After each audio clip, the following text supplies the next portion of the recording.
At her wedding, my daughter-in-law demanded my house.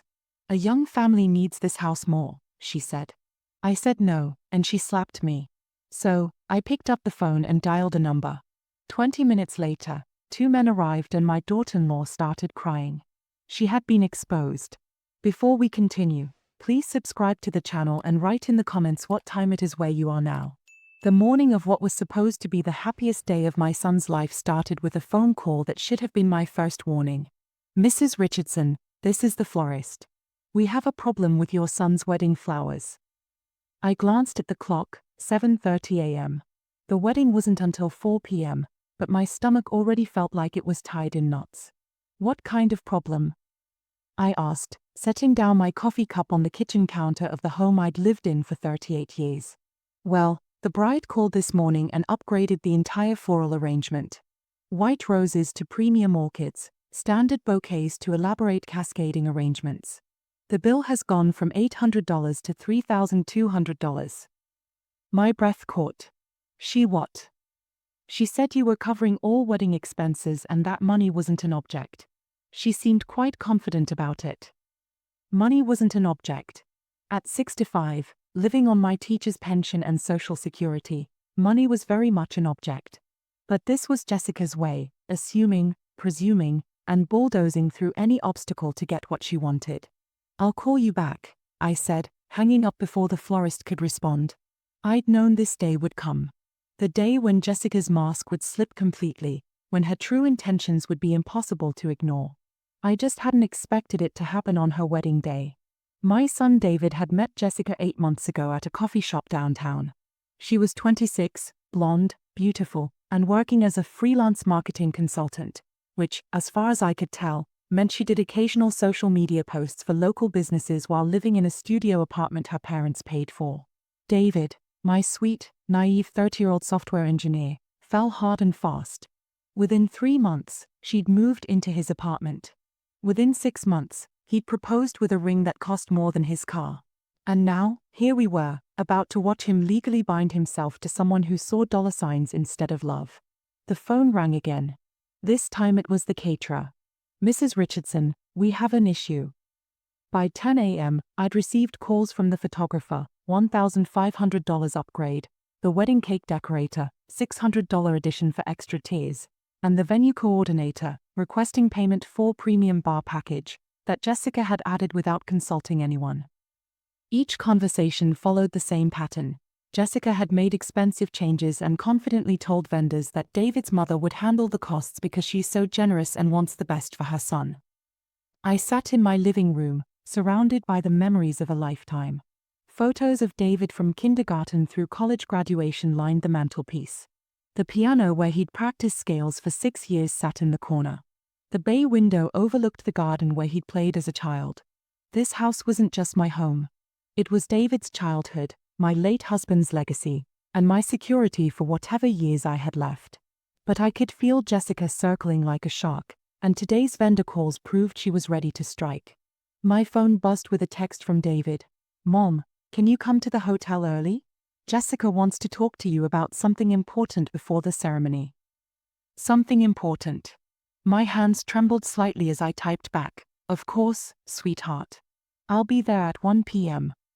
I arrived at the Grand Plaza Hotel exactly at 1 p.m., wearing my navy blue mother of the groom dress and the pearl necklace Robert had given me for our 20th anniversary. The hotel lobby buzzed with wedding activity, flowers being delivered, guests checking in, staff members rolling covered carts toward the ballroom.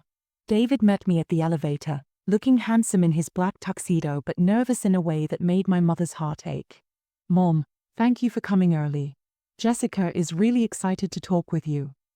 His voice carried a forced brightness that I recognized from his childhood, the tone he used when he was trying to convince himself everything was fine.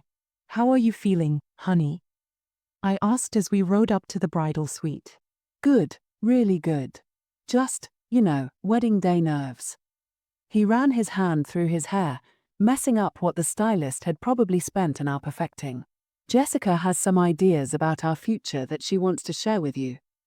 Ideas about their future. The elevator suddenly felt too small. The bridal suite door opened to reveal Jessica in full wedding regalia, An elaborate white gown that probably cost more than my monthly pension, professional makeup that could have graced a magazine cover, and hair swept up in an intricate style adorned with what appeared to be real diamonds. "Mrs. Richardson," she exclaimed, rushing forward with arms extended. "Don't you look lovely? Thank you so much for everything you've done for our special day."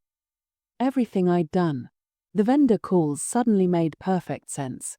"Jessica, you look beautiful," I managed, accepting her embrace while mentally calculating how much this display of bridal perfection had cost. "Doesn't she look amazing?"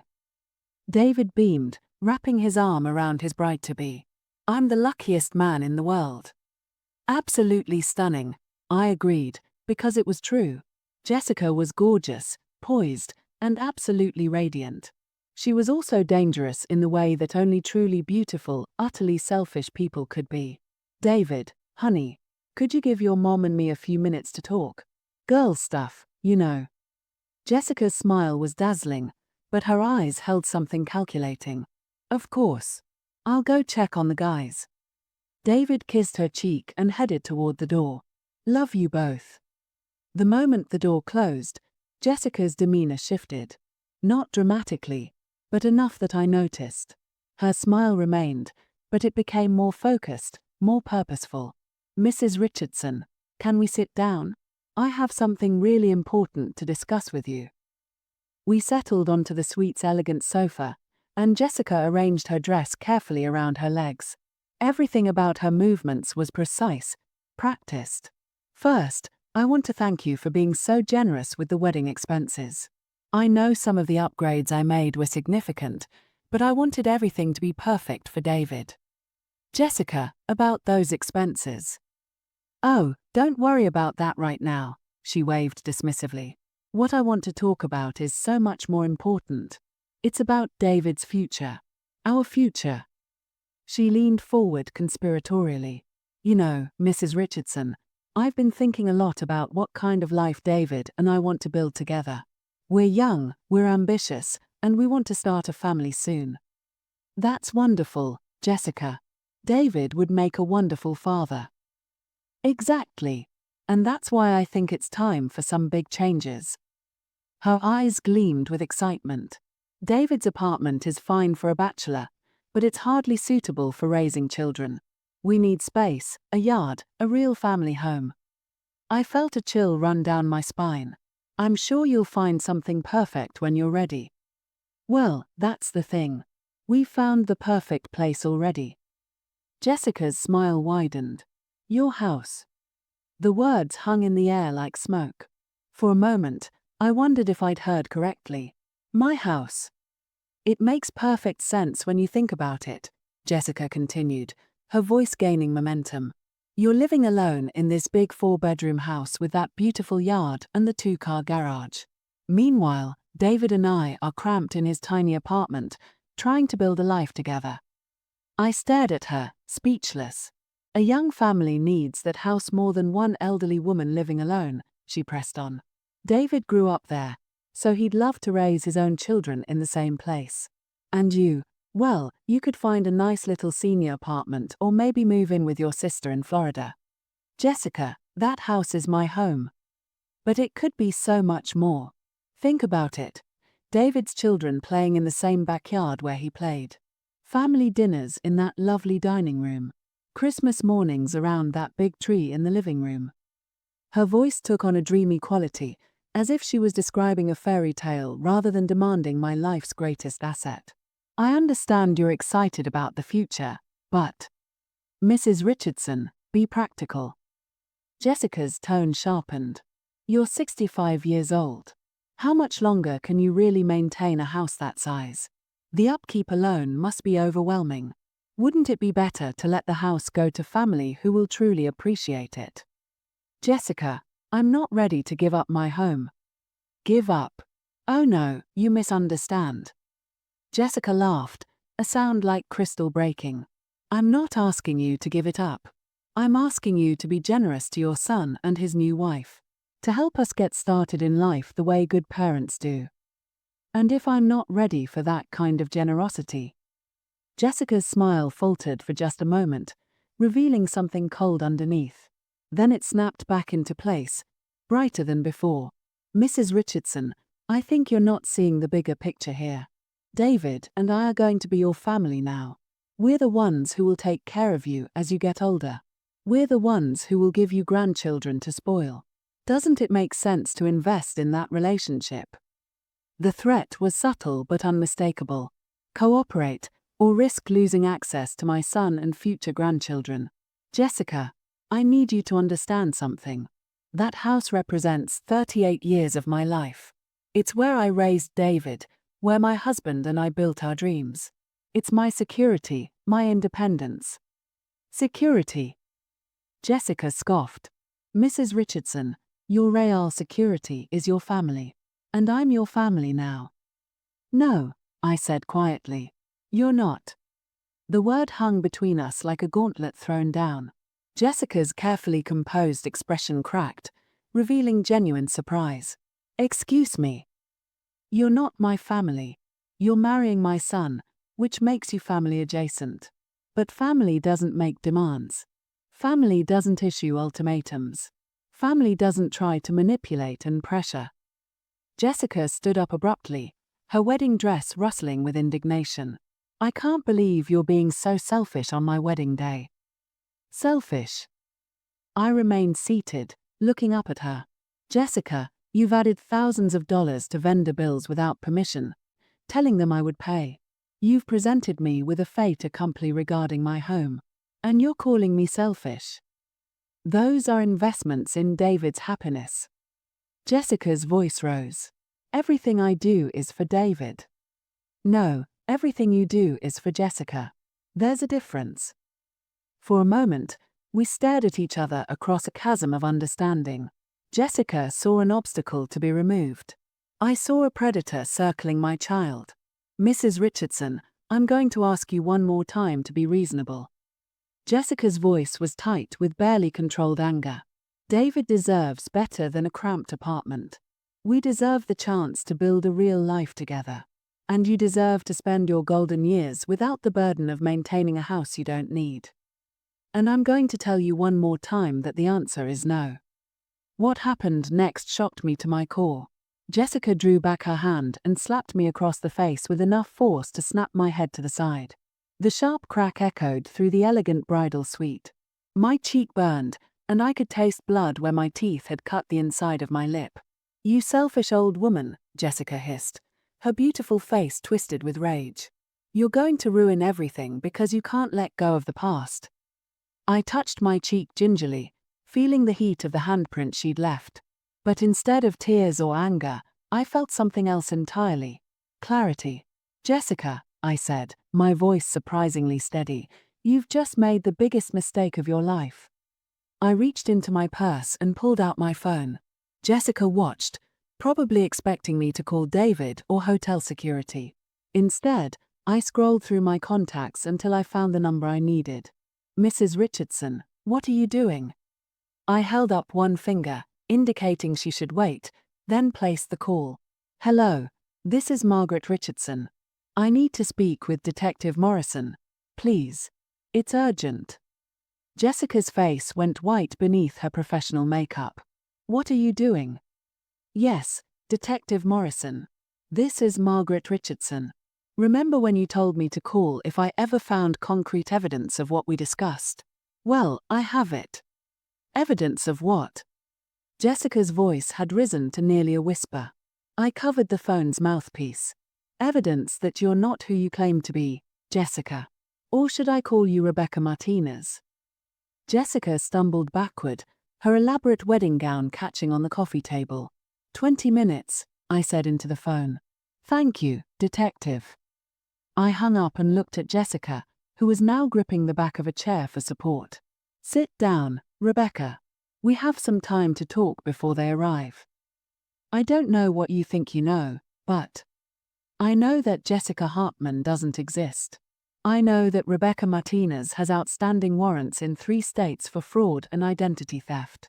I know that you targeted my son specifically because his social media profiles showed he was a well-paid software engineer with family money.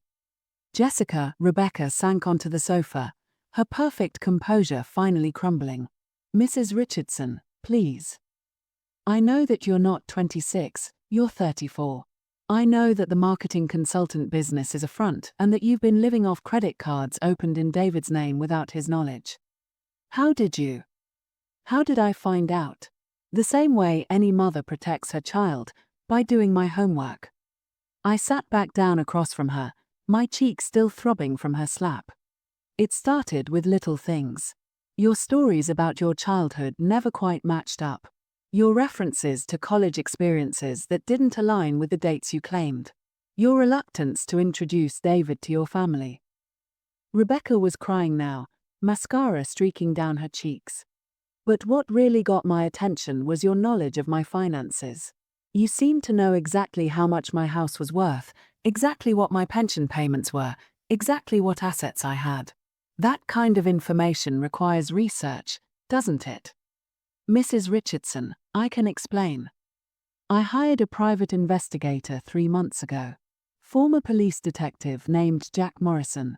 He found out some very interesting things about Jessica Hartman's background.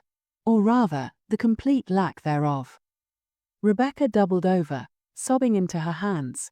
You don't understand. I never meant for it to go this far. But it did go this far. You got engaged to my son under false pretenses. You've been stealing his identity to open credit accounts. You've been planning to swindle him out of his inheritance. And today, you physically assaulted his mother. It's not like that. I do love David. No, you love what David represents. Financial security. A new identity. A way to start over without consequences for your past actions.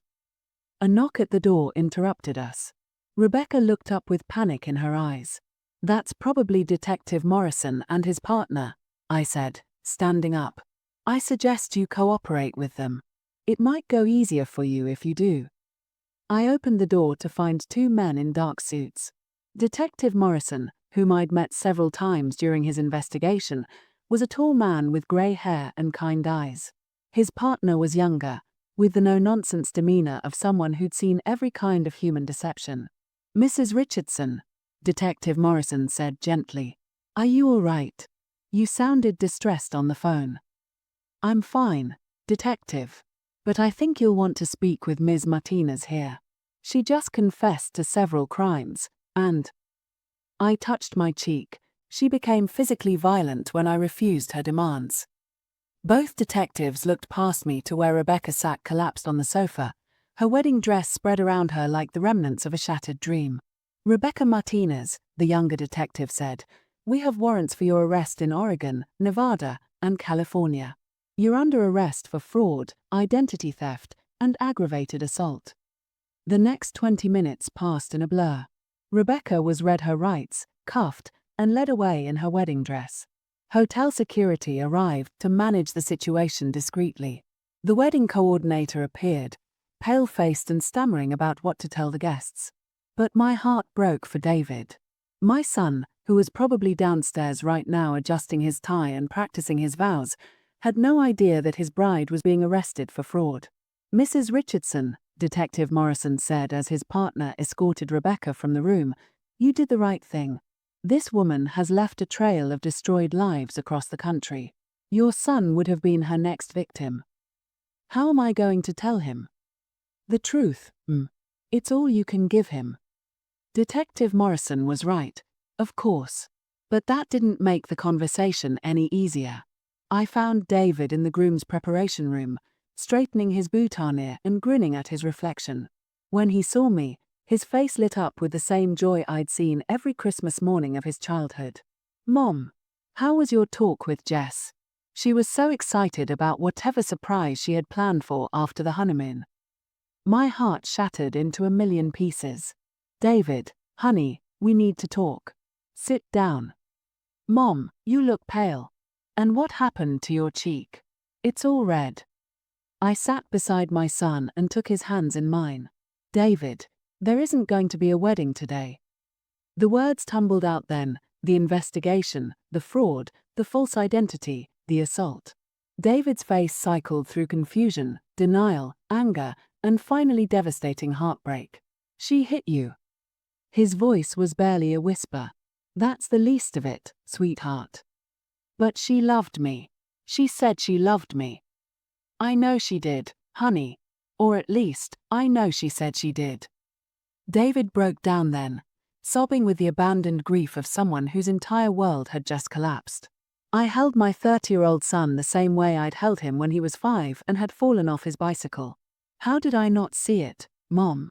How was I so stupid? You weren't stupid. You were in love. Love makes us vulnerable, and some people take advantage of that vulnerability. But you saw it. You knew. I suspected. And I acted on that suspicion because protecting you is my job. It's been my job since the day you were born, and it will be my job until the day I die. The hotel staff handled the practical matters with professional discretion. Guests were informed that the wedding had been postponed due to a family emergency. The reception was cancelled, vendors were notified, and deposits were, well, mostly lost. But David was safe. My son, my greatest treasure, my life's work, was safe from a predator who would have destroyed him financially, emotionally, and spiritually. 6 months later, David sat in my kitchen, the kitchen of the house that Rebecca had tried to take, drinking coffee and updating me on his recovery.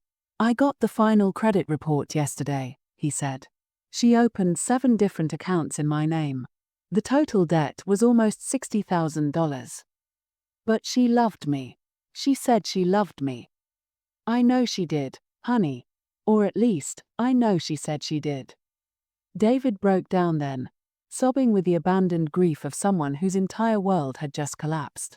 I held my 30-year-old son the same way I'd held him when he was 5 and had fallen off his bicycle. How did I not see it, Mom? How was I so stupid? You weren't stupid. You were in love. Love makes us vulnerable, and some people take advantage of that vulnerability. But you saw it. You knew. I suspected. And I acted on that suspicion because protecting you is my job.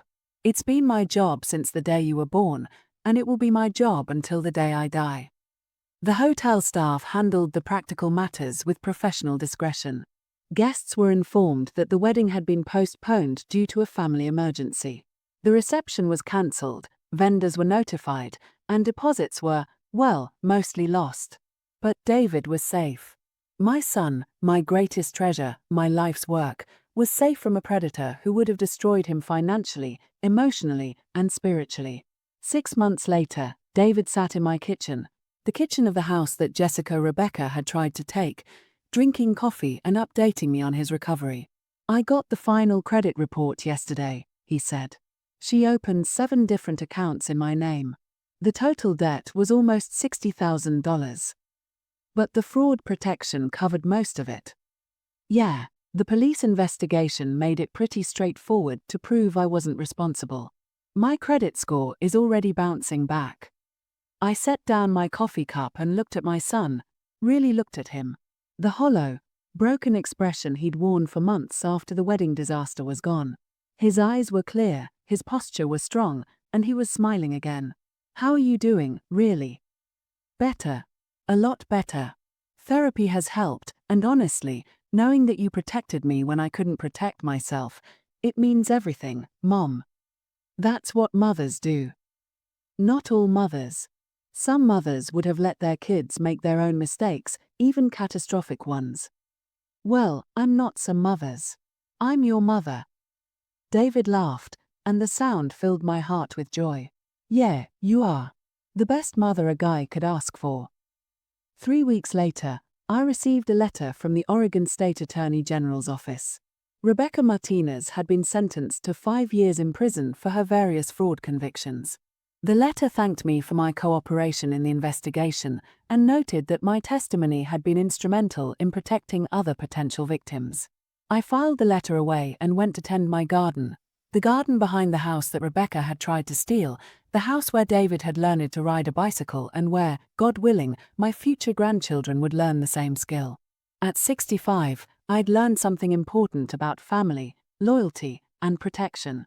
Sometimes love means saying yes. Sometimes it means saying no. And sometimes it means making a phone call that changes everything. The most important job I've ever had wasn't teaching high school English for 35 years. It was being David Richardson's mother. And on that horrible, wonderful wedding day, I proved that some jobs never end. What would you have done in my situation? Have you ever had to make a difficult choice to protect someone you love? Share your stories in the comments below, and don't forget to subscribe for more family drama stories. Remember, sometimes being a good parent means being the bad guy in someone else's story. Subscribe now and hit the notification bell to never miss our latest family stories. What time is it where you are right now? Let us know in the comments.